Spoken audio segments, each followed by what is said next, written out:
নমস্কাৰ আপুনি চাই আছে দুপৰৰ সংবাদ মই Jayanta Madhav Goswami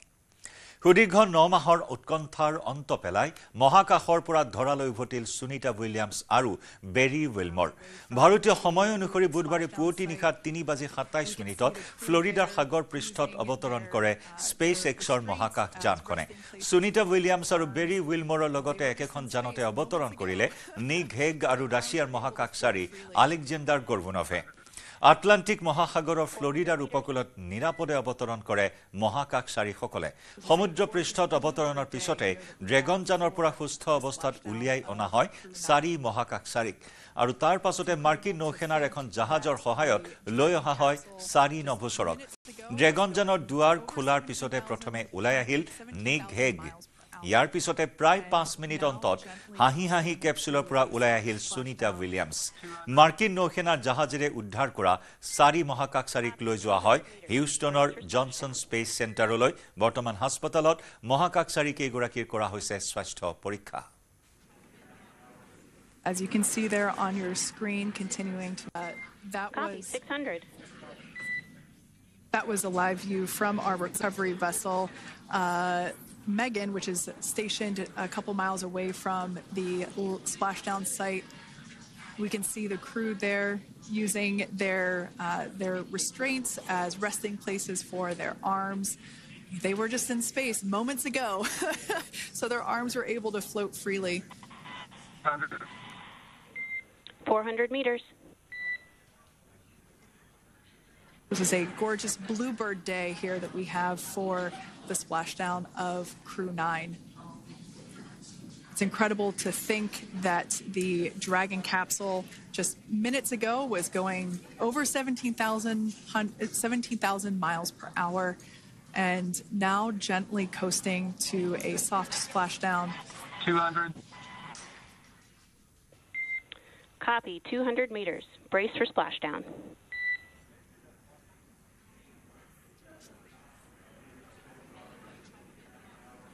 As you can see there on your screen, continuing to monitor progress of the Dragon spacecraft. And we're going to stand by for splashdown located in the Gulf of America off the coast of Tallahassee, Florida.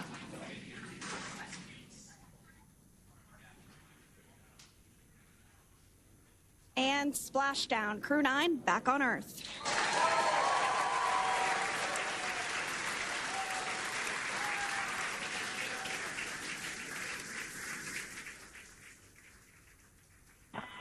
And SpaceX Freedom, splashdown. Good main release. Copy, splashdown. We see main chutes cut. Nick, Alex, Butch, Sunny, on behalf of SpaceX, welcome home.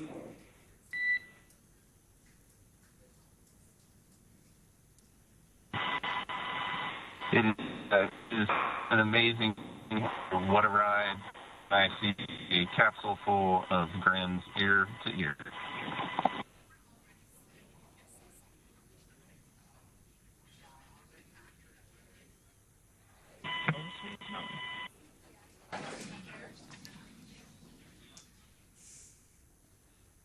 And as you can see on your screen, we have visual confirmation of splashdown. Dragon Freedom has returned home and NASA astronauts. System safety verifications are in progress. That Copy, was 600.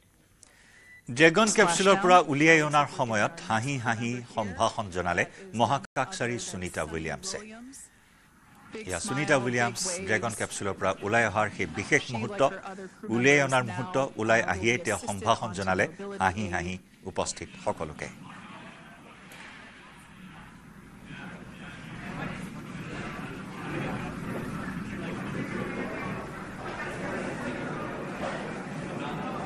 And there we have it, some waves, some thumbs up, and some smiles.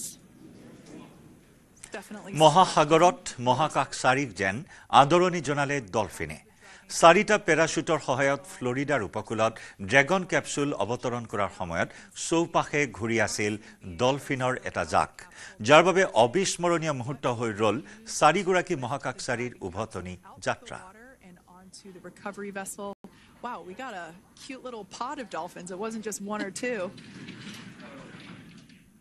I mean, that water just looks beautiful. We had ideal splashdown parameters today. Obviously, wave height, ne'er a concern. The weather is beautiful, as Jaden mentioned, in the 60s, sunny. That is there working on top of the Dragon capsule. Earlier, we saw that person performing safety checks. Now we can see some harnessing being placed around the capsule. This harnessing is what will be used to lift the Dragon capsule out of the water and onto the recovery vessel. Wow, we got a cute little pod of dolphins. It wasn't just one or two. I mean, that water just looks beautiful. We had ideal splashdown parameters today. Obviously, wave height, ne'er a concern. The weather is beautiful, as Jaden mentioned, in the 60s. Social media যোগে মহাকাশচাৰী সুনিতা উইলিয়ামছক স্বাগতম জনালে ভাৰতৰ প্ৰধানমন্ত্ৰী নৰেন্দ্ৰ মোদীয়ে Sunita Williams আৰু crew 9ৰ মহাকাশচাৰীসকলে আকৌ এবাৰ দেখুৱালে অধ্যৱসায়ৰ প্ৰকৃত অৰ্থ কি তেওঁলোকৰ অটল দৃঢ়তাই চিৰদিনৰ বাবে লাখ লাখ লোকক অনুপ্ৰাণিত কৰিব বুলি ক'লে প্ৰধানমন্ত্ৰী মোদীয়ে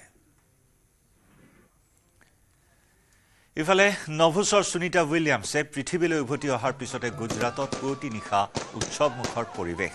সুনিতাৰ পিতৃপুৰুষৰ বসতিস্থলত আতচবাজি কৰি ৰাইজৰ আনন্দ উল্লাস সফল অৱতৰণৰ বাবে গুজৰাটত কৰিছিল হোম যজ্ঞ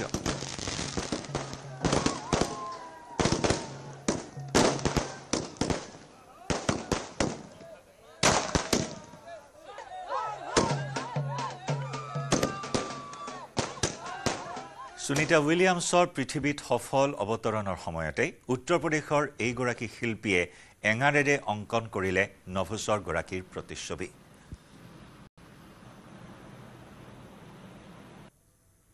सुबह में जब सुनीता स्पेस में से नीचे आई और अर्थ पर आ गई और बाहर निकली इसी समय हम सब लोग बहुत आनंदित हुए थे कूद पड़े थे और हमने सुनीता पर फूलों की वर्षा की थी घर के अंदर हमने पहले से ही दिया जलाया था भगवान की प्रार्थना भी चालू थी और इसी उत्सव पर जब हमने सुना कि वो आ गई है तो घर के आगे आसोपालव का सरस तोरण लगा दिया और फूलों की वर्षा की सुनीता पर जिससे हमके लगे कि सुनीता सेफ आ गई है और अब हम ये चाहते हैं कि सुनीता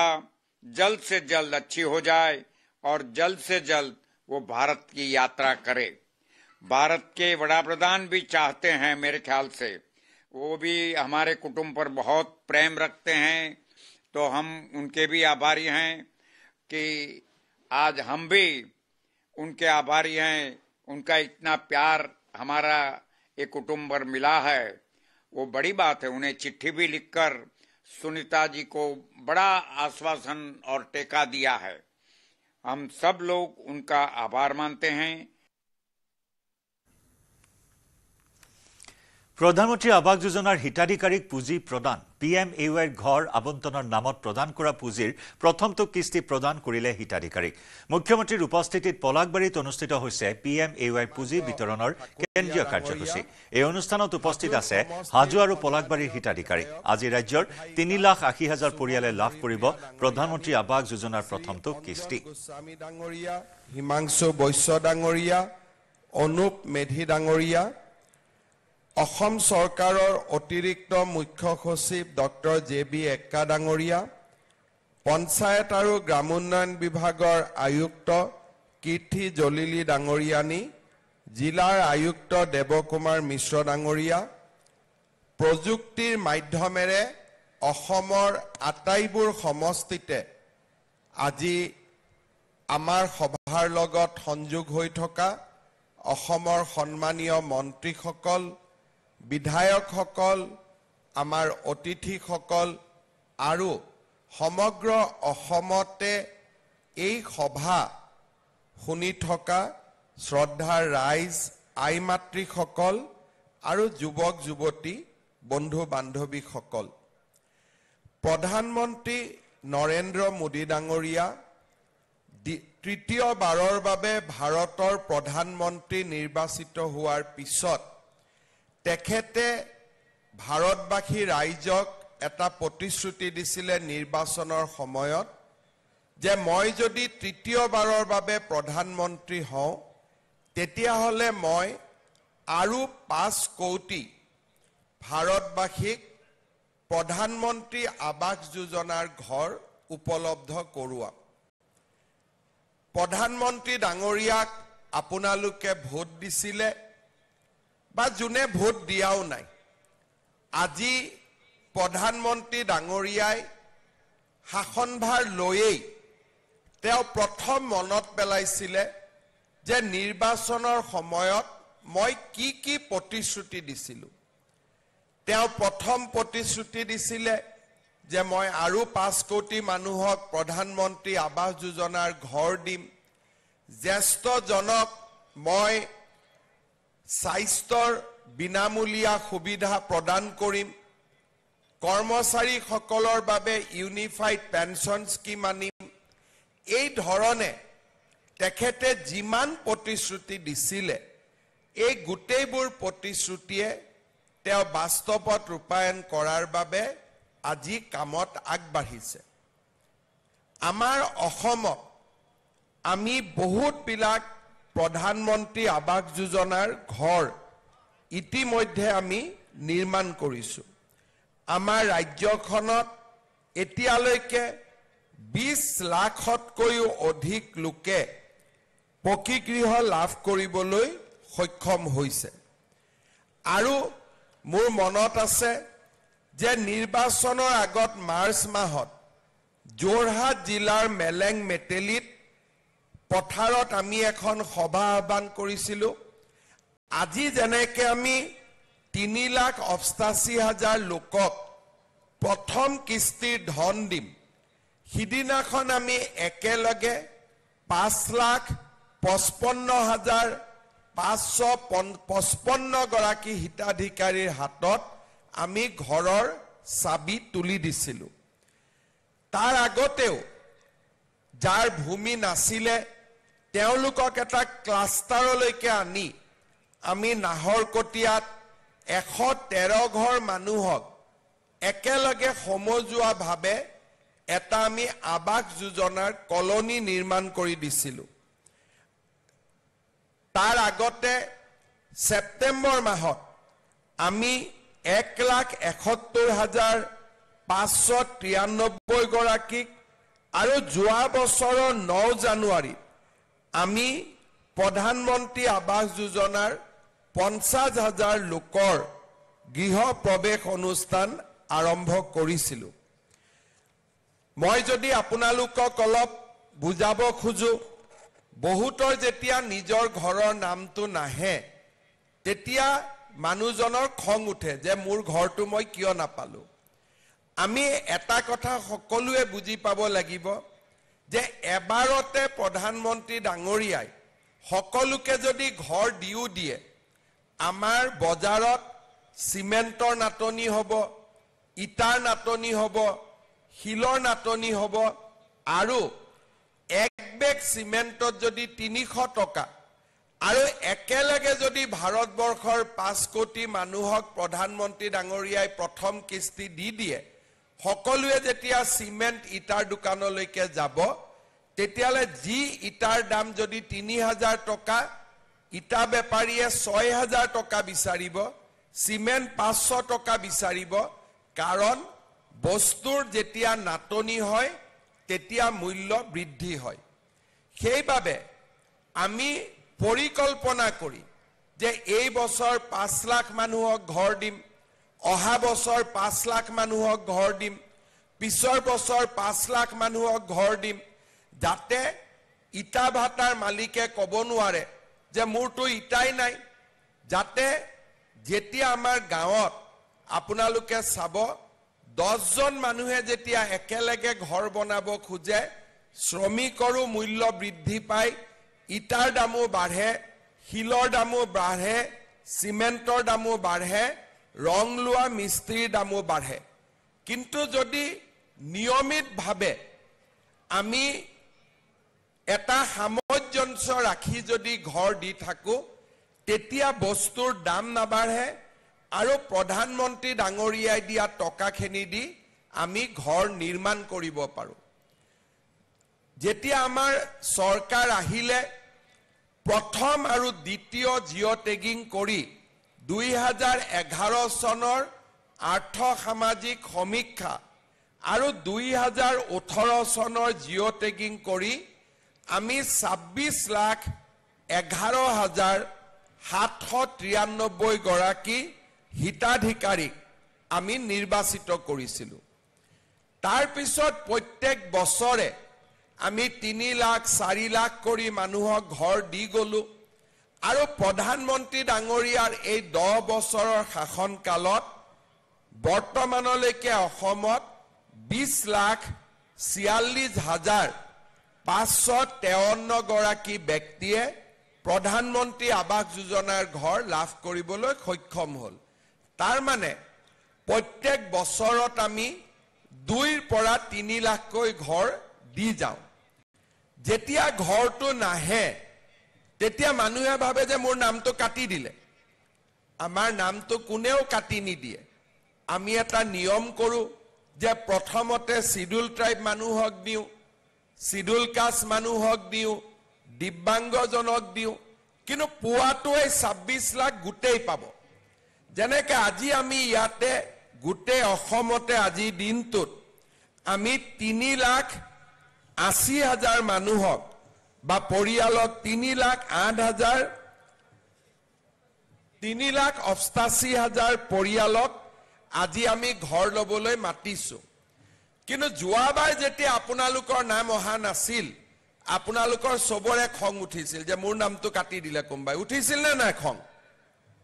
উঠিছিল নে নাই খং? সঁচা কথাটো কওক। কাৰ কাৰ খং উঠিছিল? হাত ডাঙক এতিয়া। নামটো নাহোতে অলপ মনটো বেয়া লাগিছিল, হয় নে নহয়? এতিয়া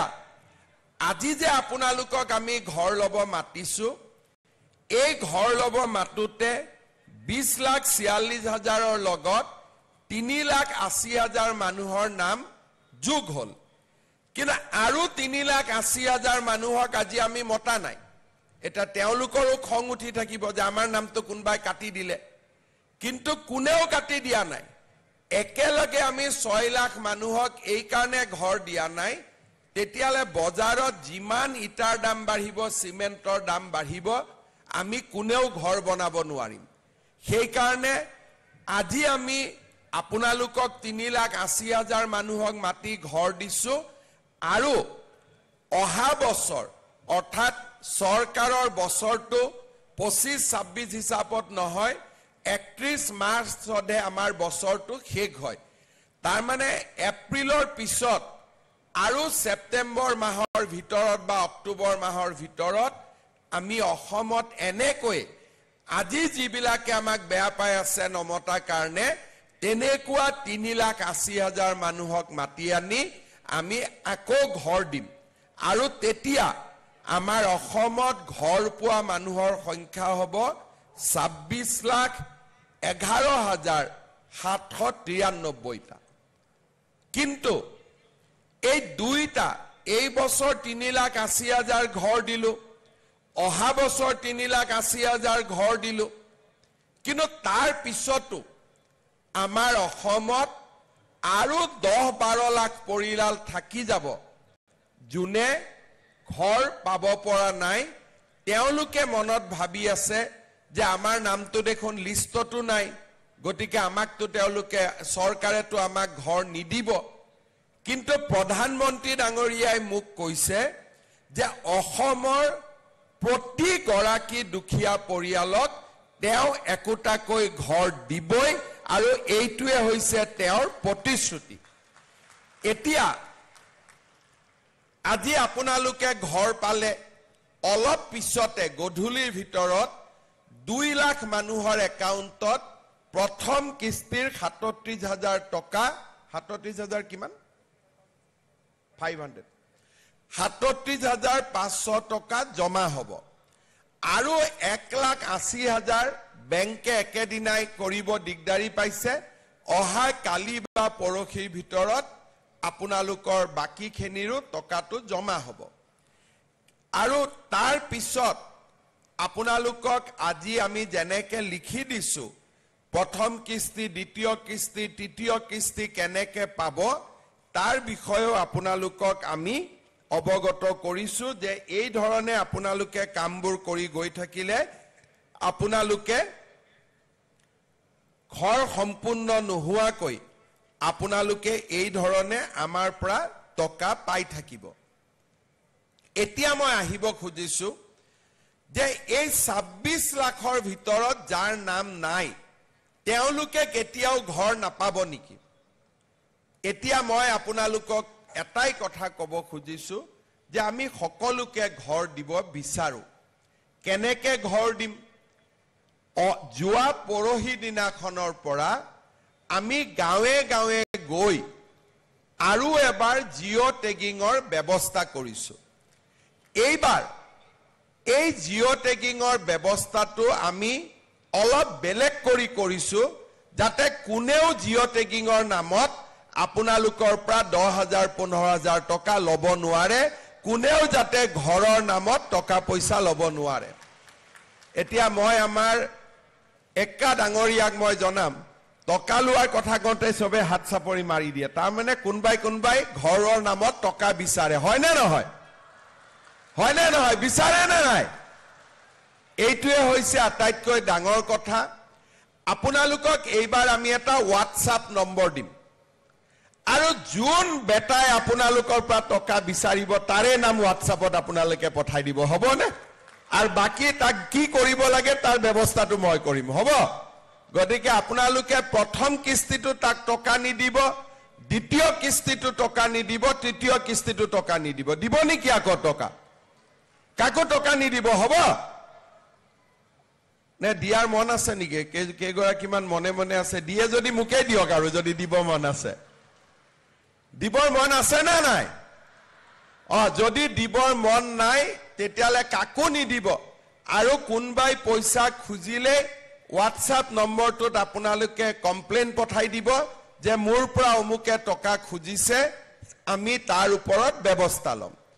এতিয়া মই ক'ব খুজিছো কি যে যোৱা পৰহি দিনাখনৰ পৰা আমি অসমত গাঁৱে ভূঞে নতুনকৈ জিঅ' টেগিঙৰ ব্যৱস্থা কৰিছো এই 26 লাখেটো ঘৰ পাবই আজি যোনে পালে তেওঁলোকে পালে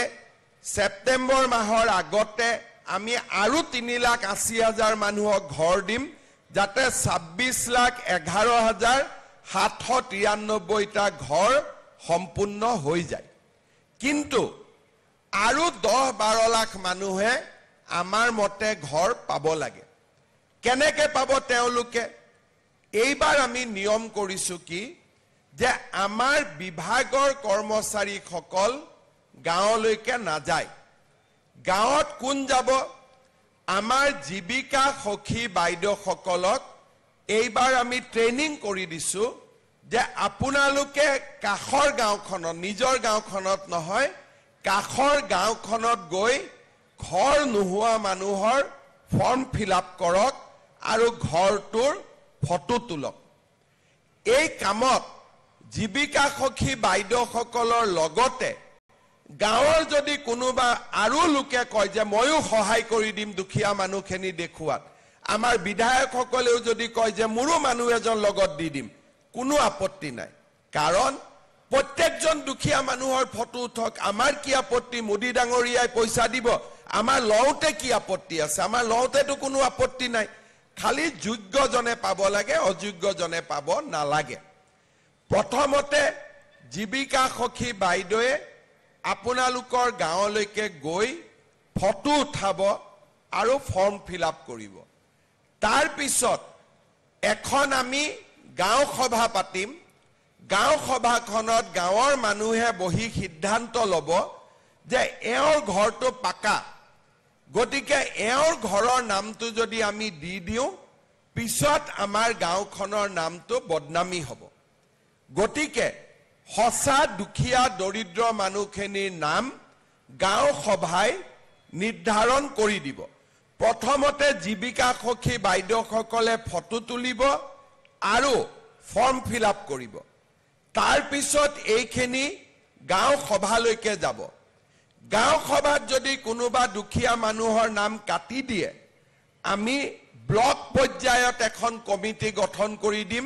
ব্লক পৰ্যায়ৰ কমিটিত তাৰ আকৌ এবাৰ বিবেচনা হ'ব তৃতীয়বাৰ জিলা পৰ্যায়ত গৈ তাৰো বিবেচনা হ'ব এতিয়া কোনোবাই যদি গাঁও সভাটো নামটো নুখুমালে জীৱিকা সখী বাইদেউ মোৰ ঘৰলৈকে নগল আৰু জিলা পৰ্যায়তো মোৰ নামটো নুখুমালে এইবাৰ আমি আৰু এটা নিয়ম কৰিছো যে নিজৰ ঘৰৰ ফটোটো নিজে উঠাইও পোৰ্টেলত দি দিব পাৰিব তাৰ মানে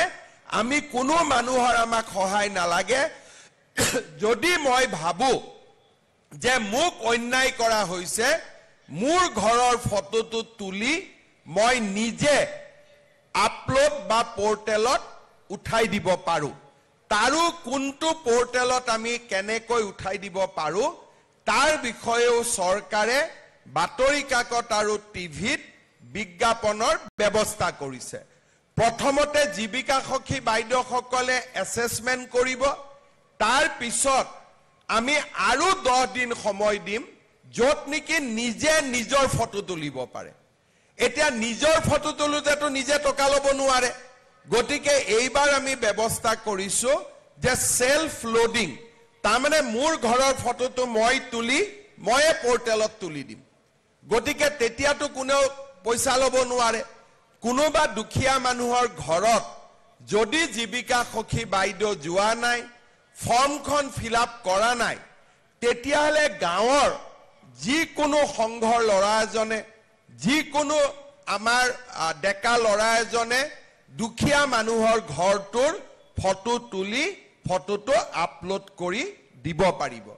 যোৱা ইলেকশ্যনৰ সময়ত যদি আপোনালোকৰ মনত আছে মই প্ৰত্যেকখন ইলেকশ্যনৰ মিটিংতে কৈছিলো যে এতিয়াৰ পৰা জিআৰএছক নালাগে গাঁও পঞ্চায়তৰ সেক্ৰেটাৰী নালাগে যাক ঘৰ লাগে সি নিজে জিঅ টেগিং কৰিব পাৰিব আৰু এই ইলেকশ্যনৰ সময়ত দিয়া প্ৰতিশ্ৰুতিটো আমি পালন কৰি এইবাৰ প্ৰথম জীৱিকা সখী বাইদেউ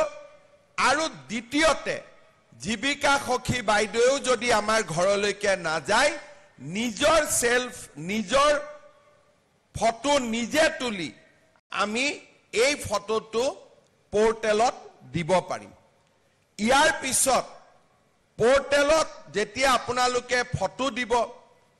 কোনটো কেঁচা ঘৰ কোনটো পকি ঘৰ বাকি যিখিনি প্ৰশ্ন আছে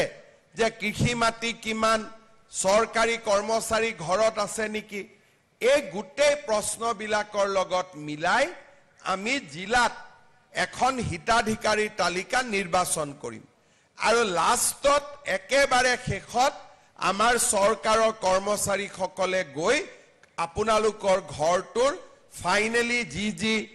লেটিচিউড লগ্নিটিউড জি লাগে এই গুটেইবিলাক লৈ সিলেক্টেড তালিকাখনৰ ওপৰতে তেওঁলোকে গৈ ফটোটো আকৌ এবাৰ আপলোড কৰিব কাৰণ নিজে ফটো তুলুতে জীৱিকা সখী বাইদেৱে ফটো তুলুতে ভুলো হ'ব পাৰে কিন্তু যেতিয়া চৰকাৰী কৰ্মচাৰীয়ে গৈ ফটো তুলিব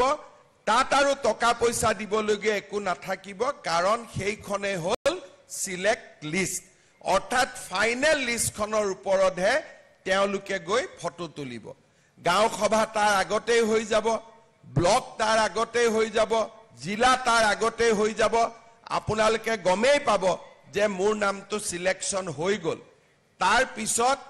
আনুষ্ঠানিকতাখিনিহে আমাৰ চৰকাৰী কৰ্মচাৰীসকলে কৰিব আমাৰ অসমত প্ৰধানমন্ত্ৰী আৱাস যোজনাৰ ঘৰ বিতৰণৰ ক্ষেত্ৰত যিমান দুৰ্নীতিৰ অভিযোগ আছিল এই গুটেইবিলাক নোহোৱা কৰি এইবাৰ আমি এনে সুন্দৰ ব্যৱস্থাৰে নতুনকৈ আমি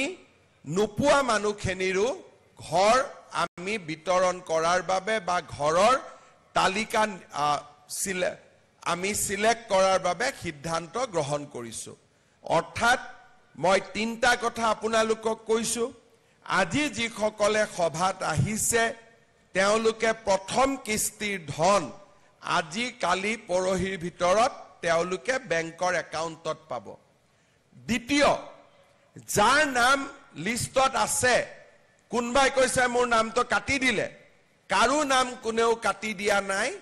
অহা বছৰ অৰ্থাৎ এপ্ৰিলৰ পৰা অহা বছৰ বুলি ক'লে 2026 নহয় 2025 চনৰ ভিতৰতে আমি বাকি 3,80,000 মানুহকো আমি ঘৰ দিয়াৰ ব্যৱস্থা কৰিম আৰু যাৰ ঘৰ নাই কোনো লিষ্টত নাই তেওঁলোকৰ বাবে মই কোৱা পদ্ধতিটোৰে জীৱিকা সখী বাইদেউসকলৰ জৰিয়তে আমি জিঅ' টেগিঙৰ ব্যৱস্থা কৰিম আজি আপোনালোকে মিটিঙৰ পৰা যাব যিবিলাকে ঘৰ পোৱা নাই তেওঁলোকে আপোনালোকক অলপমান হিংসা কৰিব যে এওঁলোকে পালে আমাক নাপালে আপোনালোকে তেওঁলোকক বুজাই দিব যে কোনো হিংসা কৰিবলগীয়া নাই মুখ্যমন্ত্ৰী ডাঙৰীয়াই কৈছে যে নোপোৱাবিলাকৰো আমি সমীক্ষা আৰম্ভ কৰিছো আমাৰ গাঁৱৰ প্ৰত্যেক গৰাকী দুখীয়া মানুহক নৰেন্দ্ৰ মোদীয়ে ঘৰ দিবই এইটোৱে হৈছে আমাৰ সংকল্প আৰু আপোনালোকৰ কোনোবা গাঁৱত খুৰাৰ ল'ৰা থাকিব খুৰাৰ ছোৱালী থাকিব কোনোবা গাঁৱৰ ভাগি থাকিব কোনো আত্মীয় স্বজন থাকিব যোনে দুখীয়া মানুহ হোৱা সত্ত্বেও ঘৰ পোৱা নাই তেওঁলোকক আপোনালোকে এই নিয়মখিনি বুজাই দিব মই যিখিনি এতিয়া আপোনালোকক বুজাই কলো পাৰিব না নাই বুজাই কব পাৰিব কোনে কোনে পাৰিব হাত ডাঙক আচ্ছা সবেই পাৰিব তেতিয়া আৰু আপোনালোকক কোনেও আজি বেয়া নাপায় আৰু আপোনালোকে যদি কাবাক ভুলতে ঘৰৰ নামত পইচা দিছে সেইখিনিও আপোনালোকে খুজি ল'ব পাৰিব নে নাই খুজিবৰ কাৰণে কোনে কোনে পাৰিব হাত ডাঙকচোন আচ্ছা কোনে কোনে পইচা দিছে প্ৰথম এইটো হাত ডাঙক কিমানে দিছে হাত ডাঙক একো ভয় কৰিবলগীয়া নাই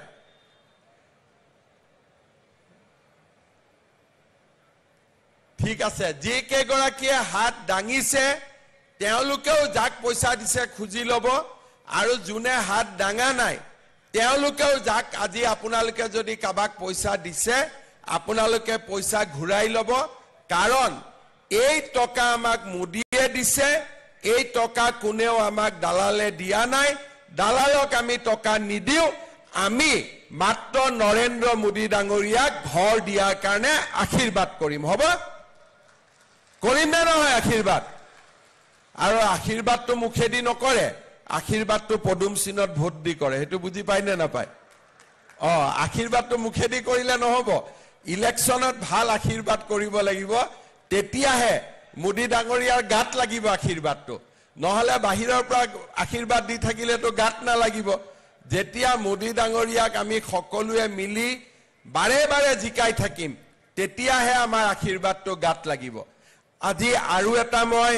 আঁচনিৰ কথা ক'ব খুজিছো আপোনালোকে জানে যে আমাৰ তিনিটা আঁচনি আজিৰ দিনত কাম আমাৰ চলি আছে এটা হৈছে গাঁৱে ভূঞে এতিয়া আমি অৰুণোদয় প্ৰপত্ৰ বিতৰণ কৰি আছো যিসকলে আগতে 26 লাখ মানুহে অৰুণোদয় পাইছিলে এতিয়া আমাৰ অৰুণোদয় প্ৰায় 37 লাখ মানুহে পাব কিছুমানে হয়তো এতিয়া আৰু দুখীয়া মানুহ কিছুমানে অৰুণোদয় ফৰ্ম গৈ পোৱা নাই মই তেওঁলোককো এইটো কথা ক'ব খুজিছো যে এইবাৰৰ ফৰ্ম ফিলআপ খিনি হৈ যোৱাৰ পিছত সেপ্টেম্বৰ মাহত বাদ পৰি যোৱা আৰু 3 লাখ 4 লাখ মানুহক আমি অৰুণোদয় দিয়াৰ ব্যৱস্থা কৰিম অৰ্থাৎ মোৰ লক্ষ্য হ'ল যাতে দুখীয়া মানুহ অৰুণোদয়ৰ পৰা বাদ পৰি নাযায় সেইবাবে আপোনালোকে আজি আমি যি অৰুণোদয় ফৰ্ম ফিলআপ কৰি আছো আপোনালোকে সোনকালে ভাল কৰি ফৰ্মখিনি ফিলআপ কৰি দিব যাতে আমি অৰুণোদয় হিতাধিকাৰী হিচাপে আপোনালোকক নিৰ্বাচিত কৰিব পাৰো তৃতীয়তে আপোনালোকে এবাৰ জানি ভাল পাব আপোনালোকৰ কাৰ কাৰ ঘৰত ৰেচন কাৰ্ড আছে হাত উঠাওকচোন আচ্ছা সবৰ ঘৰতে ৰেচন কাৰ্ড আছে ইমান দিনে আমি ৰেচন কাৰ্ডত মাত্ৰ চাউল দিছিলো এইবাৰৰ পৰা অহা 1 অক্টোবৰৰ পৰা আপোনালোকে ৰেচন কাৰ্ডত দালি বজাৰতকৈ 25 টকা কম দামত আপোনালোকে 1 কেজি দালি কিনিব পাৰিব অৰ্থাৎ বজাৰত যদি দালিৰ দাম 100 টকা আপোনালোকে ৰেচনৰ দোকানত 75 টকাত দালি কিনিব পাৰিব চেনিও 1 কেজি চেনি আপোনালোকে বজাৰৰ দামতকৈ 25 টকা কম দামত আপোনালোকে 1 কেজি চেনিও কিনিব পাৰিব আৰু নিমখো বজাৰতকৈ 10 টকা দামত আপোনালোকে 1 কেজি নিমখো কিনিব পাৰিব আৰু যাৰ পৰিয়ালত ৰেচন কাৰ্ডত 5 জনতকৈ বেছি নাম আছে তেওঁলোকক আমি 2 কেজিকৈ দালি 2 কেজিকৈ চেনি আৰু 2 কেজিকৈ নিমখ আমি কম দামত দিয়াৰ ব্যৱস্থা কৰিম তাৰ মানে বজাৰতকৈ এতিয়া চাউলটো আপোনালোকে বিনা পইচাত পালে চাউলৰ লগে লগে দালি নিমখ আৰু চেনিও আপোনালোকে বজাৰতকৈ কম দামত আপোনালোকে কিনিব পাৰিব অৰ্থাৎ আমাৰ দুখীয়া মানুহে বজাৰত যদি 100 টকা দালিৰ দাম আপোনালোকে 75 টকাতে কিনিব পাৰিব এই কামটো আমি 1 অক্টোবৰৰ পৰা আৰম্ভ কৰিম ইয়াৰ লগে লগে আমাৰ মহিলাসকলে বিশেষকৈ আত্মসহায়ক গোটৰ বাইদেউসকলে যি 10,000 টকা আঁচনিত ফৰ্ম ফিল আপ কৰিছিল মুখ্যমন্ত্ৰীৰ মহিলা উদ্যমিতা আঁচনি এই আঁচনিখনৰো ধন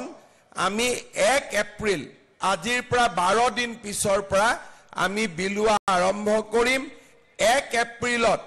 বিহালী সমষ্টিত আমি প্ৰথম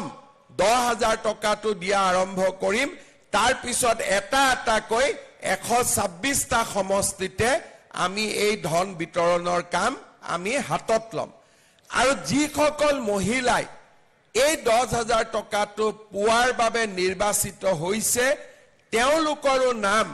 আমি 1 এপ্ৰিল তাৰিখে ঘোষণা কৰিম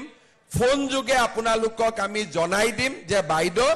আপুনি 10,000 টকাটো পাবৰ বাবে আপুনি নিৰ্বাচিত হৈছে এই 10,000 টকাটো পোৱাৰ পিছত যিসকলে এই 10,000 টকাটো ভালকৈ খৰচ কৰিব ভৱিষ্যতে তেওঁলোকক আমি আৰু 25,000 টকা বেংকৰ পৰা 12,500 চৰকাৰৰ পৰা 12,500 টকা দিয়াৰ আমি ব্যৱস্থা কৰিম অৰ্থাৎ